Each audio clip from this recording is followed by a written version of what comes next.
మాట మాట్లాడతారా?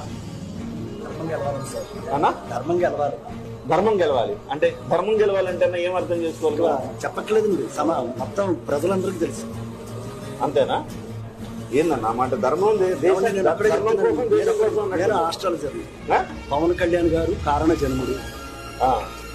ఆయన కలియుగంలో భగవంతుడు ఏం ప్రత్యక్షం, ప్రతి యుగంలో కూడా నేను ప్రత్యక్షం అవుతాను అన్నాడండి. ప్రజలని కాపాడటానికి వచ్చిన కలియుగ అభిమన్యుడే.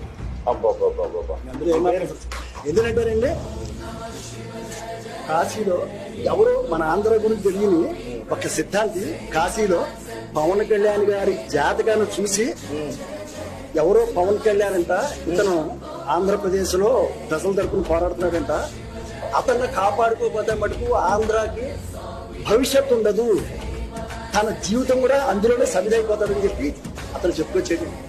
నిజంగా చెప్తున్నా, సరదా కాదు. నేను మీకోసం నలిగిపోతా ఉన్నా. దశాబ్దం 2014 నుంచి 2024 వరకు 2 చోట్ల ఓడిపోయి ఉండి మీకోసం ఉన్నాను అంటే నాకు ఈ నేల మీద పిచ్చి, ఈ భారతదేశం మీద ప్రేమ, ఈ తెలుగు రాష్ట్రాల మీద నాకు ఏదో బాగుండాలనే కోరిక, మన ఆంధ్ర నేల కళకళలాడుతూ పచ్చగా ఉండాలనే కోరిక, మన ఉభయ గోదావరి జిల్లాలో అన్నపూర్ణ ఇది.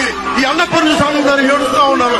ఆ అన్నపూర్ణ 10 మందికి అన్నం పెట్టి అన్నపూర్ణ, ఈ అన్నపూర్ణ బాగుండాలి, రైతు ఏడవకూడదు. కౌలు రైతులకి స్వయాన డబ్బులు ఇచ్చిన వాడిని నేను కోరుకుందా ఏంటి? మీ భవిష్యత్తు బాగుండాలి. ఒక నదికి ఏముంటది అవసరం? ఒక నదికి ఏముంటది? మీ దాహం తీర్చాలనే కదా. ఒక చెట్టుకి ఏముంటది? అది మీకు నీడ కల్పించాలని, పండివ్వాలనే కదా. పవన్ కళ్యాణ్కి ఏముంటది? మీరు భవిష్యత్తు బాగుండాలనే కదా.